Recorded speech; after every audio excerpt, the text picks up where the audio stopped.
औज़ुबिल्लाहिमिनश्शैतानिर्रजीम बिस्मिल्लाहिर्रहमानिर्रहीम। Dear students, lecture number first year course में measurement chapter first year course भी हम पैरेलल शुरू करें क्योंकि एक्सपेक्टेड डेट है 20 सितंबर या 27 सितंबर, तो इसलिए फर्स्ट ईयर कोर्स भी जो है वो हम पैरेलल में स्टार्ट करें ऑनलाइन। फर्स्ट चैप्टर में मेजरमेंट आपके पास है, ठीक है। मेजरमेंट में अगर आप देखें तो फिजिक्स के डिफिनीशन से जो है वो स्टार्ट किया गया है। फिजिक्स का डिफिनीशन, चूंकि टाइम कम है तो अब ये डिफिनीशन हम नहीं करेंगे। फिजिक्स आपके पास जो है मॉडर्न डिफिनीशन जो है the study of mass, energy and their mutual relationship, ठीक है। तो आइंस्टाइन मास एनर्जी इक्वेशन के बेस पे फिजिक्स का डिफिनीशन किया गया है। E is equal to mc square, ठीक है। E आपके पास जो है this is for the energy और m आपके पास जो है this is for mass.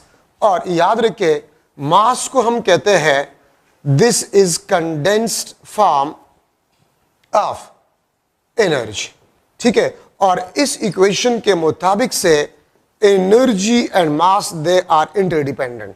Energy can be converted into mass and mass can be converted into energy, ठीक है। वेयर सी स्क्वायर आपके पास जो है this is a proportionality constant. तो देखिए जो मॉडर्न डिफिनीशन है फिजिक्स का वो इस इक्वेशन के बेस पे which is the Einstein mass energy equation is equal to mc square, ठीक है। So the study of mass, energy and their mutual relationship, क्योंकि इस कायनात में सिर्फ दो चीजें हैं, या तो एनर्जी है या मास है। एनर्जी मास में कन्वर्ट होता है, मास एनर्जी में कन्वर्ट होता है। मॉडर्न फिजिक्स में आप लोगों ने पढ़ा है, ठीक है। पेयर प्रोडक्शन में इलेक्ट्रोमैग्नेटिक रेडिएशन गामा रेज जो है वो इलेक्ट्रॉन और पॉजिट्रॉन में कन्वर्ट हो जाता है, ठीक है। और इनहेलेशन ऑफ मैटर में इलेक्ट्रॉन और पॉजिट्रॉन आपके पास जो है जब इसको हम मिलाते हैं तो वो एनर्जी में कन्वर्ट हो जाते हैं, गामा रेज में कन्वर्ट हो जाते हैं, ठीक है। मॉडर्न फिजिक्स में आप लोग ये चीजें पढ़ चुके हैं, ठीक है। तो बाकी इसमें हम और डिटेल में नहीं जा सकते क्योंकि जरूरत ही नहीं है, ठीक है। फिजिक्स के मुख्तलिफ ब्रांचेस हैं, लेकिन इसकी जो मेन दो ब्रांचेस है वो क्लासिकल फिजिक्स जिसको हम ओल्ड फिजिक्स भी कहते हैं और न्यूटनियन फिजिक्स भी कहते हैं, ठीक है। और दूसरा आपके पास जो है मॉडर्न फिजिक्स है। क्लासिकल फिजिक्स में हम माइक्रोस्कोपिक बॉडीज को पढ़ते हैं, ठीक है, and motion with small speeds. Modern physics में हम माइक्रोस्कोपिक ऑब्जेक्ट्स को पढ़ते हैं और मोशन विद हाई स्पीड जिसको हम रिलेटिविस्टिक स्पीड कहते हैं, ठीक है। तो ये दो मेन ब्रांचेस है, बाकी आपके पास और ब्रांचेस भी है, ठीक है। मेजरमेंट आपके पास क्या होता है? Measurement the comparison of unknown physical quantity with unknown physical quantity, ठीक है। मेजरमेंट का सिंपल मतलब आपके पास होता है the comparison of unknown physical quantities, of unknown physical quantity with a known physical quantity, ठीक है। इसको हम बेसिकली कहते हैं मेजरमेंट। और नॉन फिजिकल क्वांटिटी आपके पास है, इसको हम स्टैंडर्ड कहते हैं, ठीक है। इसको हम कहते हैं दिस इज स्टैंडर्ड, ठीक है। या स्टैंडर्ड को हम कहते हैं यूनिट क्वांटिटी, ठीक है। या यूनिट क्वांटिटी के बजाय सिंपली आप इसको लिख सकते हैं यूनिट। तो मेजरमेंट आपके पास जो है this is only the comparison of unknown physical quantity with a known physical quantity, ठीक है। लेकिन इन दोनों का नेचर आपके पास सेम होना चाहिए, मास के साथ, टाइम के साथ, लेंथ के साथ, ठीक है। अच्छा, इसके बाद आपके पास जो है फिजिकल क्वांटिटी क्या होता है? हर वो चीज जिसको हम मेजर कर सके, ऑब्जर्व कर सके, उसको हम फिजिकल क्वांटिटी कहते हैं, ठीक है। और फिजिकल क्वांटिटीज आपके पास दो किस्म के हैं, ठीक है। उसको भी फिर डिवाइड किया गया है बेस या fundamental quantities and derived physical quantities, ठीक है। बेस या fundamental and derived physical quantities, ठीक है। अब इसका डिफिनीशन आपके पास क्या है? बेस या फंडामेंटल का डिफिनीशन उम्मीद है आप लोगों को आता होगा, ठीक है। The minimum number of those physical quantities in terms of which other physical quantities और फिजिकल लॉज में बी एक्सप्रेस्ड, ठीक है। तो उसको बेसिकली हम बेस या फंडामेंटल क्वांटिटीज कहते हैं, ठीक है। सिस्टम ऑफ यूनिट्स है, तो सिस्टम ऑफ यूनिट्स बिफोर 1960 तीन सिस्टम्स थे, CGS, FPS and MKS system, ठीक है। और 1960 में एमकेएस सिस्टम को मॉडिफाइड किया गया and the modified form of MKS system is known as SI system. और एसआई सिस्टम में 7 क्वांटिटीज को फंडामेंटल कहा गया, ठीक है, मास, लेंथ, टाइम, टेम्परेचर, ठीक है, वगैरह। इसको 7 फिजिकल क्वांटिटीज को बेस क्वांटिटीज या फंडामेंटल क्वांटिटीज कंसीडर किया गया, ठीक है। और इसके अलावा जितनी भी फिजिकल क्वांटिटीज है उसको डिराइव्ड कहा गया है। डिराइव्ड फिजिकल क्वांटिटीज आपके पास वो फिजिकल क्वांटिटीज होते हैं जो और फिजिकल क्वांटिटी से बने होते हैं, ठीक है, तो उसको हम डिराइव्ड फिजिकल क्वांटिटीज कहते हैं। अच्छा, अब ऐसे ही सिस्टम में 7 क्वांटिटीज आपके पास फंडामेंटल है, बाकी आपके पास they are derived physical quantities, सही है। अच्छा, अब हमारे पास कुछ क्वांटिटीज है जिसको हम कहते हैं सप्लीमेंट्री क्वांटिटीज। इसको हम क्या कहते हैं? सप्लीमेंट्री क्वांटिटीज कहते हैं। और सप्लीमेंट्री क्वांटिटीज आपके पास जो है नॉट फंडामेंटल नॉर डिराइव्ड। आज तक हम ये फैसला नहीं कर चुके कि हम सप्लीमेंट्री क्वांटिटीज को बेस या फंडामेंटल में डाल दें या डिराइव्ड में डाल दें, because the nature of these physical quantities are totally different. तो इसलिए आज तक ये फैसला हम नहीं कर चुके कि इसको हम फंडामेंटल में रख ले कि इसको हम डिराइव्ड में रख ले, ठीक है। तो इसलिए इसको नाम दिया गया सप्लीमेंट्री क्वांटिटीज, ठीक है। 2 किस्म के आपके पास है, ठीक है। फर्स्ट आपके पास जो है प्लेन एंगल और सेकंड आपके पास जो है सॉलिड एंगल। ये दोनों प्योरली ज्योमेट्रिकल क्वांटिटीज है, ये दोनों प्योरली ज्योमेट्रिकल क्वांटिटीज है, plane angle and solid angle, ठीक है। प्लेन एंगल आपके पास क्या है? प्लेन एंगल आपके पास क्या है? अगर मैं एक सर्कल को लूं, ठीक है, और यहां से मैं दिस इज ओ, ये आपके पास A point, this is B and this is R. इसको हम कहते हैं this is A B arc, और ए बी आर्क को हम एस कहते हैं, दिस इज रेडियस। ये arc length centre of circle पे जो एंगल बनाता है उसको हम प्लेन एंगल कहते हैं। तो डिफिनीशन में नहीं लिख रहा, मैंने आपको बता दिया कि डिफिनीशंस का टाइम हमारे पास नहीं है, डिफिनीशंस आप खुद पढ़ा करें, ठीक है। Plane angle, the angle subtended by arc length of a circle at the center of a circle. The angle subtended by the arc length of a circle at the center of a circle is known as plane angle. देखिए, symbolic representation ये फर्जी होते हैं, symbolic representation आपके पास होते हैं, ये फर्जी होते हैं। सिंबल्स आप कुछ भी इस्तेमाल कर सकते हैं, लेकिन मोस्टली कॉमन जो सिंबल आपके पास है प्लेन एंगल का, थीटा, इसका मोस्टली कॉमन यूज करते हैं, ठीक है। सो प्लेन एंगल को थीटा से डिनोट किया जाता है। एस यहां पर आपके पास जो ये आर्क लेंथ है, आर आपके पास जो this is the radius of a circle, ठीक है। और आपके पास जो फार्मूला है, अगर मैं इसको थोड़ा सा 2-3 स्टेप्स में कर लो, arc length is directly proportional to R if theta is kept constant, ठीक है। अगर आप रेडियस को बढ़ा रहे हैं, आप थोड़ा सा इस डायग्राम को देख सकते हैं, अगर मैं रेडियस को बढ़ा रहा हूं, अगर मैं रेडियस को बढ़ा रहा हूं तो आर्क लेंथ आपके पास बढ़ रहा है, थीटा कांस्टेंट है, theta constant, S is directly proportional to r, ठीक है। अगर आप 2 सर्कल जिसके रेडियाई डिफरेंट है, अगर उसका सेम प्लेन एंगल आप ले रहे हैं तो आर्क लेंथ आपके पास डिफरेंट होगा। और मैं रेशियोज अगर लिख लूं तो S1 divide by S2 is equal to R1 divide by R2, ठीक है। S is directly proportional to theta if R is kept constant. इसको समझना आसान है। अगर मैं थीटा को बढ़ा रहा हूं, आप यहां से देख सकते हैं, अगर मैं थीटा को बढ़ा रहा हूं, ठीक है, अगर मैं थीटा को बढ़ा रहा हूं तो आर्क लेंथ भी आपके पास बढ़ रहा है, ठीक है, if the radius of circle is kept constant. आप देखिए, अगर मैं आर्क लेंथ को बढ़ा, थीटा को बढ़ा रहा हूं तो आर्क लेंथ भी बढ़ता है, ठीक है। और अगर मैं यहां पर इसका रेशियोज लिख लूं तो S1 divide by S2 is equal to theta 1 divide by theta 2। अच्छा, अब दोनों को अगर मैं मिला लूं तो S is directly proportional to r theta. Proportionality को अगर मैं खत्म कर लूं तो K आर थीटा, और K आपके पास किस चीज के बराबर है? 1 के बराबर है, तो S is equal to r theta, ठीक है। ये आपके पास इक्वेशन बन गया है। प्रोपोर्शनलिटी कांस्टेंट K का वैल्यू आपके पास जो है वो 1 है। अब आप में से कुछ स्टूडेंट्स के ज़हन में ये आएगा कि कूलम्स लॉ में के जो है उसका वैल्यू 1 नहीं है, लेकिन यहां पर 1 है। ठीक है, तो याद रखिए प्रोपोर्शनलिटी कांस्टेंट का वैल्यू क्या होगा ये हमें एक्सपेरिमेंट बताते हैं। एक्सपेरिमेंट से हमें पता चल जाता है कि के का वैल्यू आपके पास है वो क्या होगा।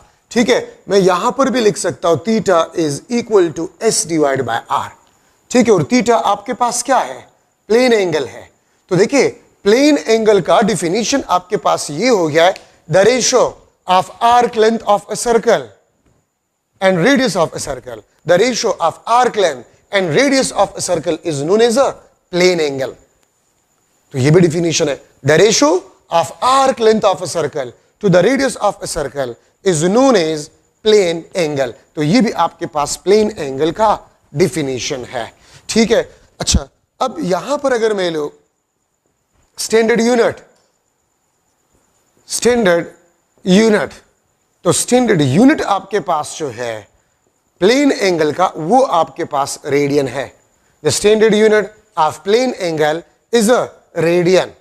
ठीक है, अच्छा और 1 रेडियन किस चीज के बराबर है, 1 रेडियन का डिफिनीशन क्या है, if s is equal to r, if arc length is equal to the radius of a circle, if s is equal to r, अगर arc length radius of a circle के बराबर हो जाए तो फिर हम कहते हैं कि थीटा इस arc length का 1 रेडियन होगा। ठीक है, अगर मैं एग्जाम्पल जो है वो करूं,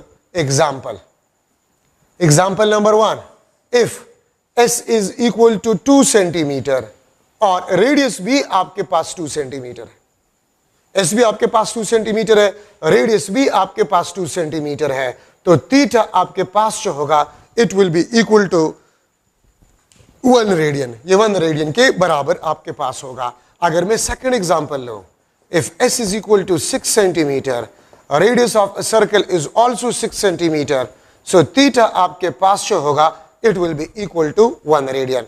सो if arc length of a circle is equal to the radius of a circle, then theta will be equal to 1 radian. तो देखिए मैं इस फार्मूले को इस तरह लिख सकता हूं, s डिवाइड बाय r, और ये आपके पास radian.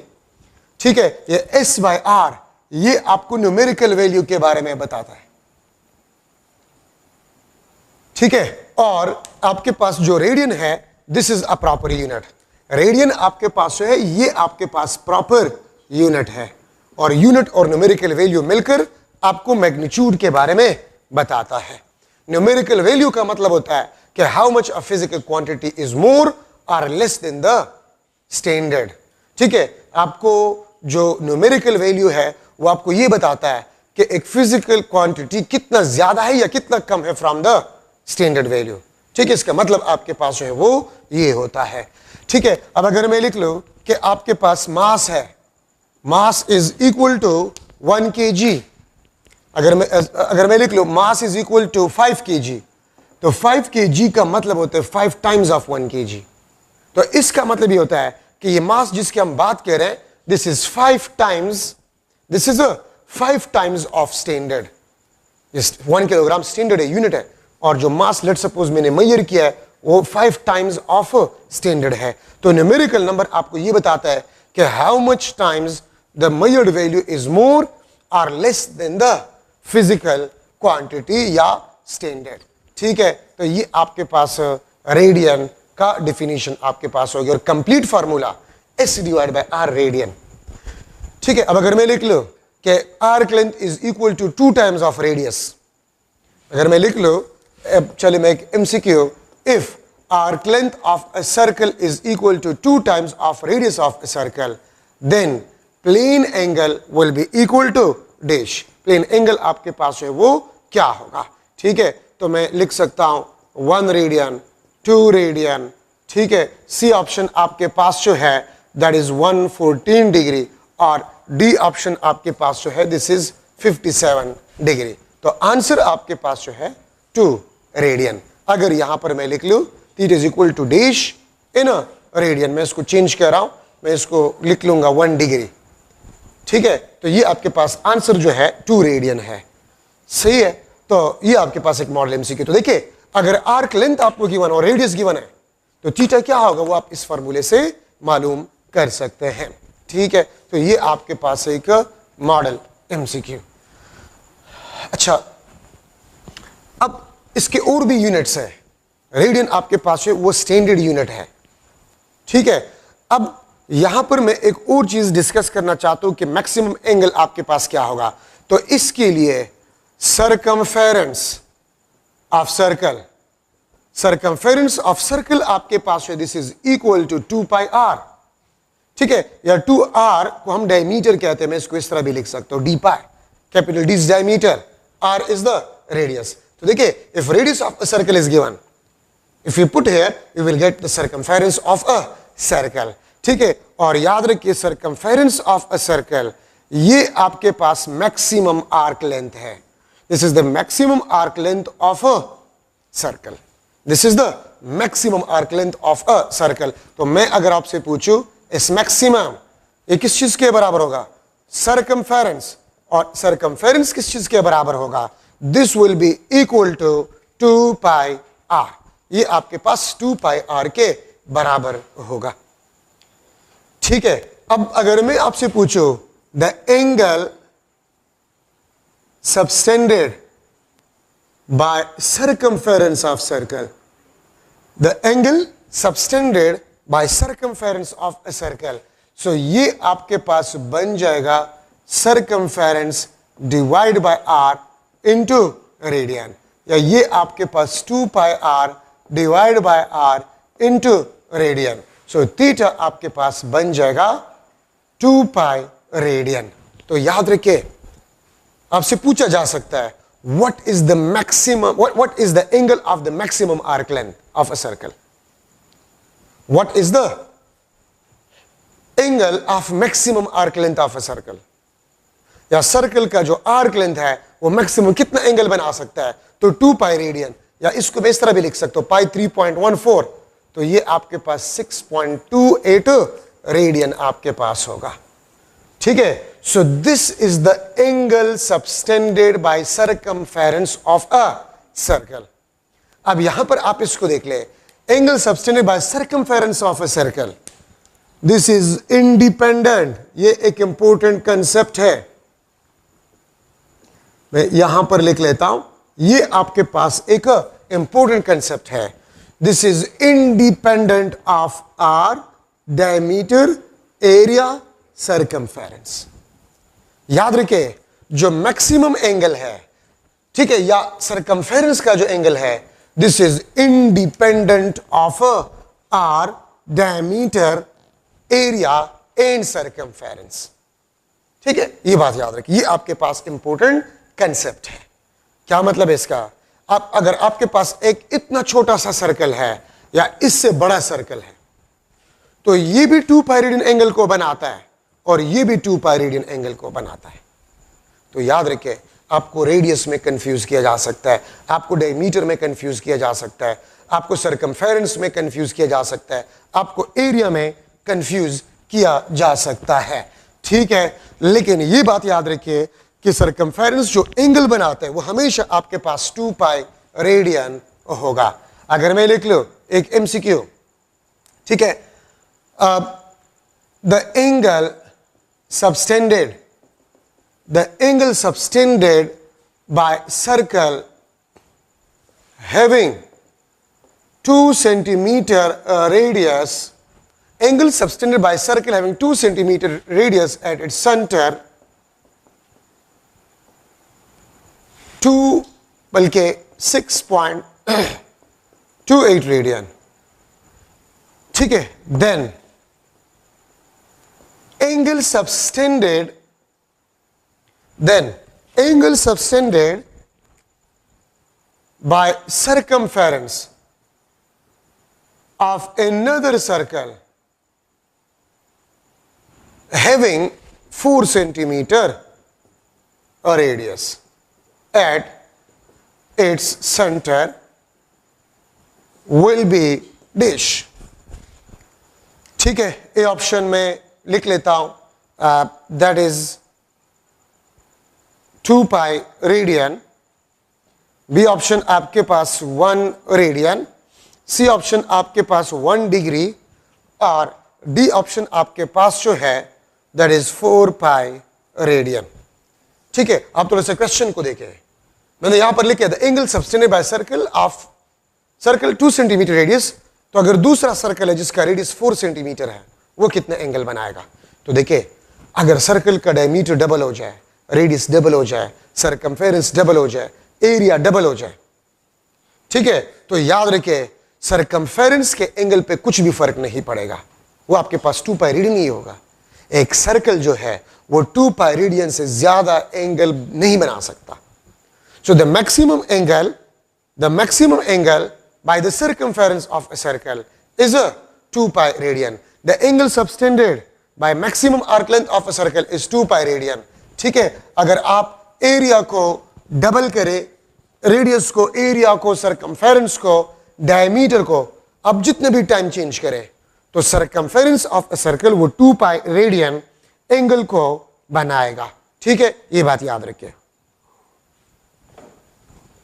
So this is one of the model MCQ in a radian. यहां पर जो पाई हमने लिख लिया पाई, तो पाई का डेफिनेशन आपके पास क्या है? The ratio of circumference of a circle to the diameter of a circle. ठीक है, इसको हम कहते हैं this is pi. The ratio of circumference of a circle to the diameter of a circle is equal to pi, इसको हम पाई कहते हैं। ठीक है, तो ये आपके पास पाई का डिफिनीशन हो गया। अच्छा, अब यहां पर हम स्टार्ट कर रहे हैं degree. Degree is also unit of plane angle. This is also the unit of plane angle, but this is not a standard unit. Unit एक फिजिकल क्वांटिटी, एक से ज्यादा यूनिट्स हम इस्तेमाल करते हैं, लेकिन सारे स्टैंडर्ड नहीं होते। ठीक है, उसमें आपके पास जो है कोई एक जो है वो स्टैंडर्ड होते हैं, वो डिपेंड करता है सिस्टम पे। ठीक है, तो डिग्री आपके पास unit of plane which is not standard. ठीक है, 1 degree this is equal to 1 divide by 360 of circumference of a circle. 1 degree आपके पास जो है this is equal to 1 divide by 360 of circumference of a circle. ठीक है, मतलब ये है कि सरकमफेरेंस ऑफ सर्कल को अगर आप 360 इक्वल पार्ट्स में डिवाइड करें तो एक पार्ट का एंगल 1 डिग्री होगा। ठीक है, ये बात आप लोग याद रखिए। या मैं इस तरह भी लिख सकता हूं, angle of circumference is equal to 360 degree. तो देखिए, सरकमफेरेंस का एंगल 2 पाई रेडियन भी है और 360 डिग्री भी है, तो मैं लिख सकता हूं 2 pi radian is equal to 360 degree.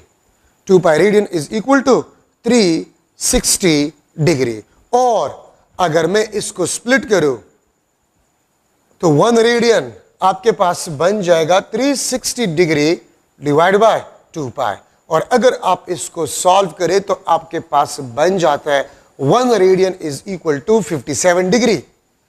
तो ये इक्वेशन आपको बता रहा है कि radian is larger than degree, radian degree से लार्जर है। ठीक है, और अगर मैं इंटर कन्वर्जन करना चाहता हूं तो n times of 1 radian is equal to n times of 57 degree. 2 radian कितने डिग्री के बराबर है? तो 2 मल्टीप्लाई करें दोनों साइड पे।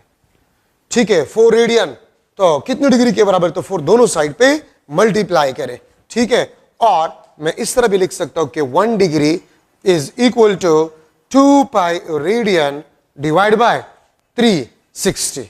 ठीक है, तो मैं यहां से लिख सकता हूं 1 डिग्री आपके पास जो होगा this will be equal to, ये आपके पास इक्वल होगा 1 degree is equal to 1 divide by 57 radian. 1 divide by 57 radian आपके पास होगा। ठीक है, अच्छा, so n times of 1 degree this is equal to n times of 1 divided by 57 radian. ये भी आप इंटर कन्वर्जन के लिए इस्तेमाल कर सकते हैं। रेडियन से आप डिग्री में जा सकते हैं, डिग्री से आप रेडियन में जा सकते हैं। ठीक है, तो ये बात याद रखें। अच्छा, देखिए, रिवॉल्यूशन भी आपके पास यूनिट है। रिवोल्यूशन यहां पर लिख लेता हूं, रिवोल्यूशन आपके पास जो है this is also the unit of plane angle. ठीक है, 1 revolution this is equal to 2 pi radian. ठीक है, तो अगर मैं लिख लो n revolution, n times of 1 revolution this is equal to n times of 2 pi radian. n times of 1 revolution is equal to n times of 2 pi radian. अगर 2 revolution है तो n2 होगा, 2 दोनों साइड पे मल्टीप्लाई करें। अगर 3 revolution है तो n3 होगा, दोनों साइड पे 3 आप मल्टीप्लाई करें।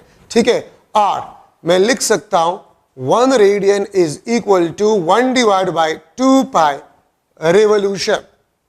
1 radian is equal to 1 divide by 2 pi revolution, या इसको आप इस तरीके से भी लिख सकते हैं n times of 1 radian is equal to n times of 1 divide by 2 pi revolution. तो देखिए, आप रिवोल्यूशन को रेडियन में कन्वर्ट कर सकते हैं और रेडियन को आप रिवोल्यूशन में कन्वर्ट कर सकते हैं। अगर मैं लिख लूं 10 रिवोल्यूशन कितने रेडियन के बराबर होगा, सो n 10 होगा, 10 दोनों साइड में मल्टीप्लाई करें। अगर मैं लिख लूं 10 रेडियन कितनी रिवोल्यूशन को बराबर होगा, तो ये 10 होगा। तो आप रिवोल्यूशन से रेडियन में जा सकते हैं और रेडियन से आप रिवोल्यूशन में जा सकते हैं। ठीक है, तो ये बात आप लोग याद रखिए। अच्छा, इसके और भी स्मॉलर यूनिट्स हैं, smaller units, minutes and seconds. 1 minute ये टाइम के यूनिट नहीं है, यहां पर प्लेन एंगल के हैं। 1 डिवाइड बाय 60 ऑफ डिग्री। ठीक है, 1 मिनट 1 डिवाइड बाय 60 डिग्री। इसका मतलब क्या है, क्या 1 डिग्री को आप 60 इक्वल पार्ट्स में डिवाइड करें। 1 डिग्री को आप 60 इक्वल पार्ट्स में डिवाइड कर, देखिए इसको मैं इस तरह भी लिख सकता हूं 60 मिनट्स। यहां पर मिनट्स प्लेन एंगल का यूनिट है, तो 1 डिग्री को 60 इक्वल पार्ट्स में डिवाइड करें तो एक पार्ट का एंगल वो 1 मिनट होगा। ठीक है, और सिमिलरली आपके पास सेकंड है, 1 second is equal to 1 divide by 60 minutes. ठीक है, अगर 1 मिनट को आप 60, अगर मैं लिख लो 1 मिनट को आप 60 सेकंड्स लिख सकते हैं। ठीक है, मतलब ये है कि 1 डिग्री को अगर 60 इक्वल पार्ट्स में डिवाइड किया जाए, 1 डिग्री को अगर 60 इक्वल पार्ट्स में डिवाइड किया जाए तो एक पार्ट का एंगल 1 मिनट होगा। ठीक है, अगर 1 डिग्री को 60 इक्वल पार्ट्स में डिवाइड करें तो एक जो पार्ट होगा उसका एंगल 1 मिनट होगा। और अगर 1 मिनट को आप 60 इक्वल पार्ट्स में डिवाइड करें तो एक पार्ट का एंगल 1 सेकंड होगा। Here minutes and seconds are the unit of a plane angle, और ये स्मॉल यूनिट्स है। और मैं अगर आपसे पूछूं कि रेडियन जो है, रेडियन और डिग्री में कौन सा बड़ा यूनिट है, तो याद रखिए radian is large unit than degree, क्योंकि 1 रेडियन 57 डिग्री के बराबर है, तो रेडियन आपके पास है वो लार्ज यूनिट है। अच्छा, अब ये देखिए, आपने theta is equal to S divide by R into radian. अब इस रेडियन को मैं डिग्री से भी रिप्लेस कर सकता हूं। 1 रेडियन कितने डिग्री के बराबर है, 57 डिग्री के बराबर है। ठीक है, तो डायरेक्टली अगर आपको आर्क लेंथ गिवन और रेडियस ऑफ अ सर्कल, तो डायरेक्टली डिग्री में आप इससे मालूम कर सकते हैं। अगर आर्क लेंथ और रेडियस गिवन हो तो आप इस फॉर्मूले से रेडियन में मालूम कर सकते हैं एंगल। ठीक है, आप देखिए, अगर मैं लिख लो कि एस आपके पास जो है, अगर मैं लिख लो if S is equal to arc length 2 time of radius of a circle, if the arc length is equal to 2 times of radius of a circle, then plane angle will be equal to dash degree। ठीक है, कितना degree आपके पास होगा। ठीक है, तो अगर आप इसमें पुट करें, मैं लिख लूंगा 2 radian, B option 114, C option आपके पास जो है 2 और डी ऑप्शन आपके पास 1 रेडियन। तो आंसर आपके पास क्या होगा, एस 2R पुट करें, आर कैंसर, 2 मल्टीप्लाई बाय 57, 114 आपके पास आंसर हो जाएगा। ठीक है, तो एस बाय आर रेडियन, अगर आपको आर्क लेंथ गिवन हो और रेडियस, डायरेक्टली रेडियन का एंगल आप इससे मालूम कर सकते हैं। अगर आर्क लेंथ और रेडियस गिवन हो, डायरेक्टली आप इससे डिग्री में कन्वर्ट कर सकते हैं।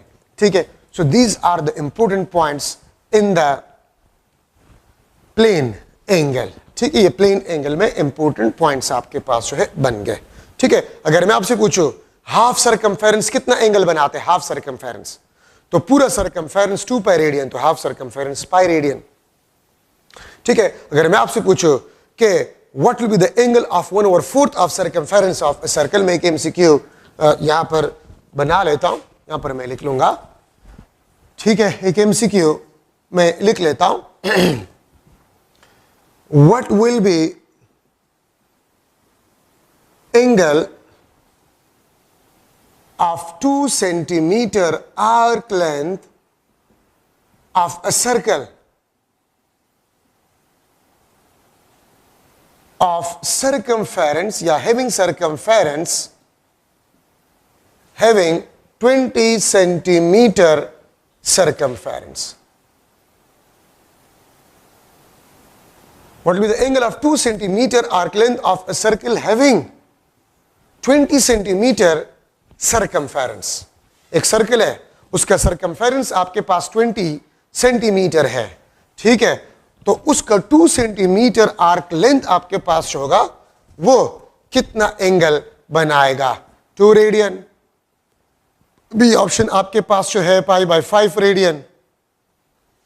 सी ऑप्शन आपके पास जो है पाई डिग्री, और डी ऑप्शन आपके पास जो है 3 पाई डिवाइड बाय 2 रेडियन। ठीक है, तो आप थोड़ा सा देख ले, आपके पास सरकमफेरेंस कितना है? 20 सेंटीमीटर, और आर्क लेंथ कितना है? 2 सेंटीमीटर। तो मैं इस सरकमफेरेंस को किस नंबर पे डिवाइड करूं कि आर्क लेंथ 2 सेंटीमीटर आ जाए? तो 10 पे। अब देखिए, सरकमफेरेंस को अगर आप किसी नंबर पे डिवाइड करें, मतलब सरकमफेरेंस का आप n फ्रैक्शन लें, तो वो आपको आर्क लेंथ देगा। Fraction of circumference means arc length of a circle. Fraction of circumference means arc length of a circle. और ये arc length एंगल कितना बनाएगा? तो circumference का एंगल कितना है? 2 pi radian divide bye n। अगर आप circumference के एंगल को उसी नंबर पे डिवाइड करें, या circumference के एंगल का वही फ्रैक्शन ले, तो आपके पास उस आर्क लेंथ का एंगल आ जाएगा, इसका एंगल आपके पास आ जाए। मैं इस बात को फिर रिपीट कर रहा हूं, सरकमफेरेंस का आप जो फ्रैक्शन ले रहे हैं, ये आपका सरकमफेरेंस, आप इसका कितना फ्रैक्शन ले रहे हैं? हाफ ले रहे हैं, 1/8 ले रहे हैं, 1/6 ले रहे हैं फ्रैक्शन, तो उतना फ्रैक्शन 2 पाई रेडियन का ले, वो उसी आर्क लेंथ का एंगल आपके पास होगा। तो देखिए, मैं 20 सेंटीमीटर को किस नंबर पे डिवाइड करूं कि 2 सेंटीमीटर आ जाए? 20 सेंटीमीटर सरकमफेरेंस है, मैं इसको किस नंबर पे डिवाइड करूं कि 2 सेंटीमीटर आर्क लेंथ आ जाए? तो 10 पे। ठीक है, अगर आप इसको 10 पे डिवाइड करें तो ये 2 सेंटीमीटर, और 20 सेंटीमीटर सरकमफेरेंस है, तो 2 पाई को भी आप 10 पे डिवाइड करें, तो 5 पाई डिवाइड बाय 5 रेडियन। तो अगर एक सर्कल है और उसका सरकमफेरेंस 20 सेंटीमीटर है, तो उस सर्कल के 2 सेंटीमीटर आर्क लेंथ का जो एंगल होगा, वो पाई डिवाइड बाय 5 रेडियन होगा, वो पाई डिवाइड बाय 5 रेडियन होगा। ठीक है, ये बात याद रखिए। तो सरकमफेरेंस को मैं किस नंबर पे डिवाइड करूं कि आर्क लेंथ आ जाए? तो सरकमफेरेंस के एंगल 2 पाई को भी उसी नंबर पे डिवाइड करें, उस आर्क लेंथ का एंगल आपके पास आ जाएगा। ठीक है, तो ये आपके पास एक लास्ट मॉडल एमसीक्यू आपके पास बन गया। अच्छा, प्लेन एंगल मैंने आपको नहीं बताया, plane angle is a 2 dimensional angle, और प्लेन एंगल आर्क लेंथ का या लेंथ का एंगल है। तो मैं इस तरह भी कह सकता हूं, the angle of a length at some point in space, the angle of length at some point in space is known as plane angle. ठीक है, एक लेंथ का एंगल, अगर ये एक लेंथ है, तो ये इस पॉइंट के साथ जो एंगल बनाता है, उसको हम आर्क लेंथ कहते हैं। तो लेंथ का angle plane angle 2D angle है, 2 डायमेंशनल एंगल है। Plane angle is a 2 dimensional angle. ठीक है, आपके पास जो प्लेन एंगल है वो 2 डायमेंशनल एंगल है। ठीक है, अब यहां पर मैं डिस्कस कर रहा हूं सॉलिड एंगल। सॉलिड एंगल आपके पास 3D एंगल है, एंड इसको हम लिख सकते हैं, this is the angle subtended by surface area at the centre of a circle. याद रखे 2D में सबसे सिंपलेस्ट आपके पास शेप जो है वो सर्कल है, और 3D में सबसे सिंपलेस्ट शेप आपके पास जो है वो स्फेयर है। So angle subtended by surface area at the centre of a circle is known as solid angle. ठीक है, और ये आपके पास जो है 3D एंगल है, और ये भी प्योरली ज्योमेट्रिकल है। ये अगर आपके पास स्फेयर है, 3D में सबसे सिंपलेस्ट आपके पास जो शेप है वो आपके पास स्फेयर है। ठीक है, तो ये आपके पास सरफेस एरिया, ये आपके पास सरफेस एरिया, और इसका एंगल आपके पास जो है this is a solid angle. ठीक है, ये आपके पास एंगल है किस चीज का? ठीक है, इसको हम सॉलिड एंगल कहते हैं। ठीक है, and this is the radius of a sphere. तो देखिए, अगर मैं इस हाथ को लूं, ये हाथ का मेरा सरफेस एरिया किसी पॉइंट के साथ जो एंगल बनाता है जो सॉलिड एंगल कहलाता है।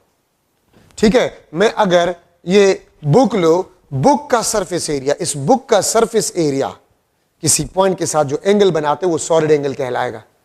और जो लेंथ का एंगल होगा, लेंथ का एंगल प्लेन एंगल कहलाता है, और सरफेस एरिया का एंगल वो सॉलिड एंगल कहलाता है। ठीक है, तो यहां पर मैंने लिख लिया है plane angle be the angle of a length at some point in space, क्योंकि 2D 1D और 3D ये स्पेस का ही आपके पास हिस्सा है। ठीक है, अच्छा, इसका फार्मूला आपके पास जो है, इसका formula the ratio of area to the square of radius. वहां पर आर्क लेंथ और रेडियस का रेशियो था, यहां पर एरिया और आर स्क्वायर का। वहां पर आर क्यू था प्लेन एंगल में, यहां पर आर स्क्वायर क्यू है। एरिया है यहां पर, और एरिया में आर पे स्क्वायर होती है इसलिए आर स्क्वायर है, और आर्क लेंथ एक लेंथ है इसलिए रेडियस वहां पर है। ठीक है, अच्छा, इसका जो स्टैंडर्ड यूनिट है, द स्टैंडर्ड यूनिट, तो स्टैंडर्ड यूनिट इसका स्टेरेडियन है। स्टेरेडियन आपके पास है, this is the standard unit of a solid angle. ठीक है, और वन स्टेरेडियन को हम किस तरह डिफाइन कर सकते हैं? वन स्टेरेडियन को हम डिफाइन कर सकते हैं if A is equal to R square. अगर surface area square of radius के बराबर हो जाए, तो आप इस फॉर्मूले में देखें ना। ठीक है, स्टेरेडियन मैंने यहां पर लिख लिया, और मैं फॉर्मूले को इस तरह लिख सकता हूं, S is equal to A divide by R square into steradian. S is equal to A divide by R square steradian. ठीक है, तो ये कंप्लीट फार्मूला बन गया, ये न्यूमेरिकल नंबर, ये आपके पास proper unit. If A is equal to R square, if the surface area is equal to the square of radius of sphere, तो फिर आपके पास एस जो होगा वन स्टेरेडियन के बराबर होगा। एग्जाम्पल अगर मैं दूं, ठीक है, बल्कि मैं एमसीक्यू अगर लिख लो, if surface area angle subtended by 4 centimeter square area of a sphere, angle subtended by 4 centimeter square area of a sphere at the center of a sphere having a radius 2 centimeter will be dash. Angle subtended by 4 centimeter square area of a sphere at the center of a sphere having radius 2 centimeter will be dash. 1 radian भी आपके पास 1 steradian, सी आपके पास 2 बल्कि 2 pi radian, और सी आपके D option आपके पास बन जाएगा 4 पाई स्टेरेडियन। ठीक है, तो आप अगर फॉर्मूले में पुट कर ले, area 4 centimetre square, radius 2 centimetre है, तो 2 सेंटीमीटर का स्क्वायर करें तो क्या बन जाता है? 4 सेंटीमीटर। तो आपके पास 4 centimetre square divide bye 4 centimetre square steradian cancel, तो आपके पास 1 स्टेरेडियन, इसका आंसर आपके पास आ गया।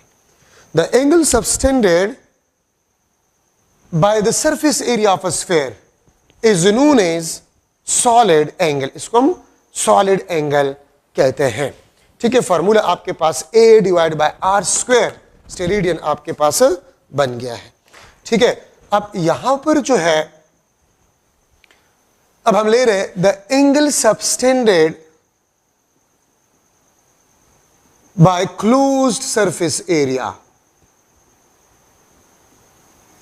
Of a sphere. देखिए, आपके पास एक ओपन सरफेस एरिया होता है और एक क्लोज सरफेस एरिया होता है। एक आपके पास ओपन सरफेस एरिया होता है और एक क्लोज सरफेस एरिया होता है।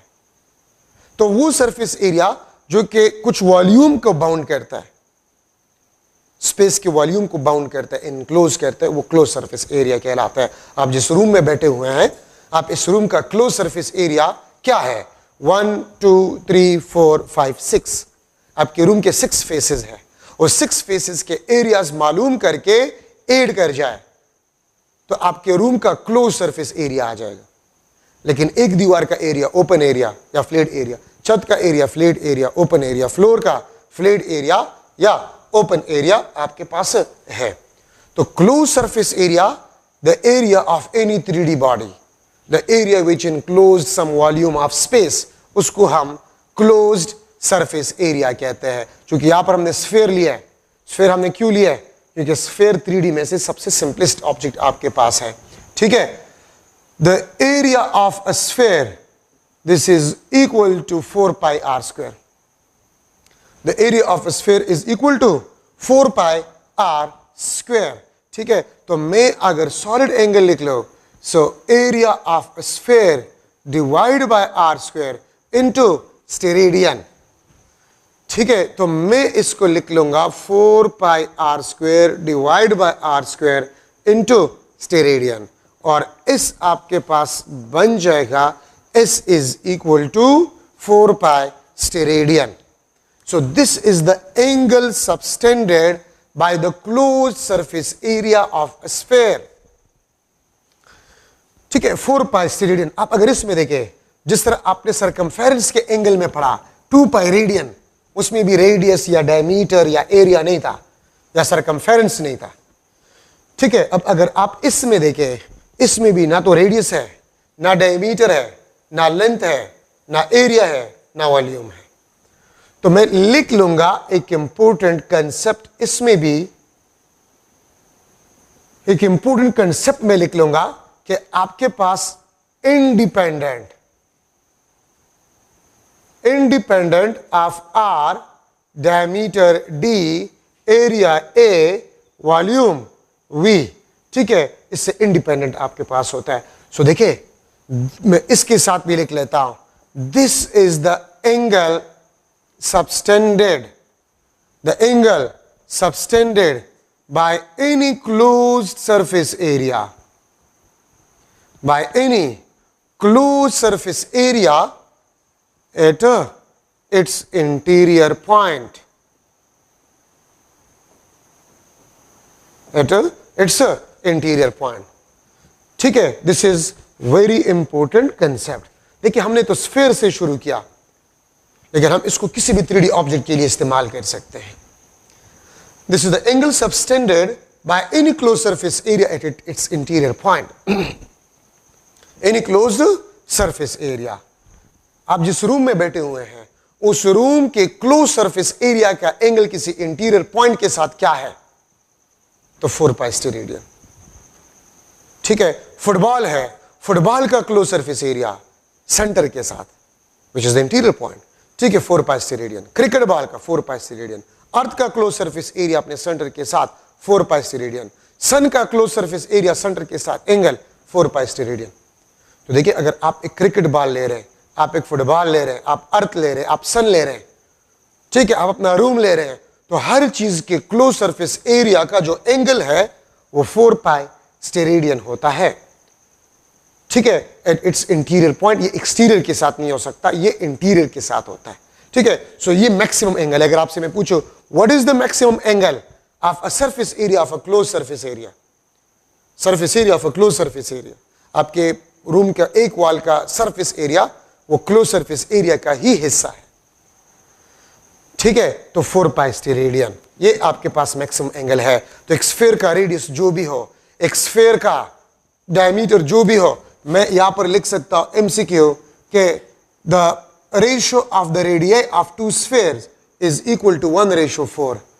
ये आपके पास ratio of radii of spheres, ratio of radii of spheres आपके पास है, ratio of radii of spheres आपके पास है। Then what will be a ratio of their solid angle? What will be the ratio of their solid angles?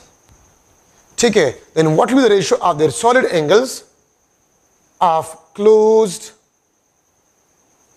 surface area? ठीक है, तो A option आपके पास 1:4, B option 1:1, C option 1:16, D option 4:1। तो दो स्फीयर्स के रेडियाई के जो भी रेशियोज हो, उनके डायमीटर्स का जो भी रेशियो हो, उनके एरियाज या वॉल्यूम्स का जो भी रेशियो हो, तो सॉलिड एंगल्स तमाम स्फीयर्स का, तमाम क्लोज सरफेस एरिया का आपके पास 4π से रीडिंग होगा, तो 1:1। ठीक है, एक दूसरा एमसीक्यू मैं आपसे यह भी पूछ सकता हूं, एक दूसरा MCQ, the angle subtended bye each surface of cube at its center will be dash. A option 1 steradian, B option 4π steradian, C option आपके पास जो है 3π डिवाइड बाय, बल्कि 2π divide by 3 steradian, D option आपके पास जो है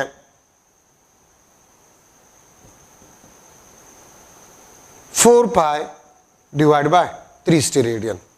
तो आंसर आपके पास क्या होगा? तो देखिए मैंने यहां पर क्या लिखे, क्यूब, और आपको पता है कि क्यूब के तमाम सरफेसेस एरियाज वो इक्वल होते हैं, तो मैंने यहां पर लिखे ईच सरफेस एरिया। अगर आप लोग क्यूब को देख ले तो क्यूब के 6 सरफेसेस होते हैं, तो ईच सरफेस एरिया, ठीक है, मैं यहां पर अगर एक क्यूब बना लूं, ये आपके पास क्यूब, आप इसको देखिए, इसके 6 सरफेसेस है, 1 2 3 4 5 और ये 6, तो एक सरफेस एरिया, तो मैंने 6 में से एक लिया, 1/6 सरफेस एरिया। ठीक है, और टोटल एंगल आपके पास कितने होते हैं? 4π स्टेरेडियन, 2 2 4 2 3 6, 2π डिवाइड बाय 3 स्टेरेडियन। देखिए अगर 6 फेसेस है और एक फेस का एंगल आप ले रहे हैं, तो आपके पास 1/6 मल्टीप्लाई बाय 4π स्टेरेडियन। अगर मैं आपसे कह दूं कि 2 फेसेस, अगर मैं 2 फेसेस लूं तो 2 × 1 divide by 6 multiply by 4π steradian. ठीक है, तो ये आपके पास 2 डिवाइड बाय 6 4π डिवाइड बाय 3 पर ये आंसर होगा। अगर मैं 3 सरफेसेस लूं क्यूब के, तो 3/6 मींस हाफ। ठीक है, तो 6 में से अगर आप एक सरफेस एरिया ले रहे हैं, तो 6 में से एक fraction 1/6 multiply by total angle. अगर आप 2 सरफेसेस ले रहे हैं तो 2 divide by 6 multiply by total angle. अगर आप 3 सरफेसेस ले रहे हैं तो 3 divide by 6 multiply by total angle. तो आपके पास ये जो है इंपॉर्टेंट कंसेप्ट आपके पास सॉलिड एंगल में जो है वो बन गया है। ठीक है, अब अगर मैं जो है लू एक चीज इसमें से, अगर मैं लू कि स्फीयर है, स्फीयर का हाफ क्लोज सरफेस एरिया, तो 4π को हाफ करें, 2π स्टेरेडियन। स्फीयर का 1/4 पार्ट, तो 4π को 4 पे डिवाइड करें। ठीक है, अच्छा न्यूमेरिकली नेचर वाइज नहीं, नेचर वाइज सॉलिड एंगल और प्लेन एंगल को आप कंपेयर नहीं कर सकते। ठीक है, न्यूमेरिकली सॉलिड एंगल ये 4π S is equal to 2 multiply by 2π, तो ये आपके पास 2 थीटा। सो याद रखिए, numerically solid angle that is equal to 2 times of plane angle, लेकिन न्यूमेरिकली, अच्छा नेचर वाइज नहीं। न्यूमेरिकली का मतलब क्या है? अगर मैं आपसे पूछूं न्यूमेरिकली का मतलब क्या है, न्यूमेरिकली का मतलब ये होता है, आप यहां पर देखिए अगर मैं लिख लो 10 किलोग्राम ये मास है और टाइम आपके पास 10 सेकंड्स है, तो मास और टाइम तो बराबर नहीं हो सकते, लेकिन न्यूमेरिकली आपके पास mass is equal to T means 10 is equal to 10। मैं किलोग्राम और सेकंड नहीं लिख सकता इसके साथ। तो याद रखे numerically solid angle is equal to 2 times of a plane angle. Numerically solid angle is equal to 2 times of plane angle. ठीक है, तो ये बात आप लोग याद रखिए। तो ये आपका फर्स्ट ईयर कोर्स मैंने शुरू कर लिया।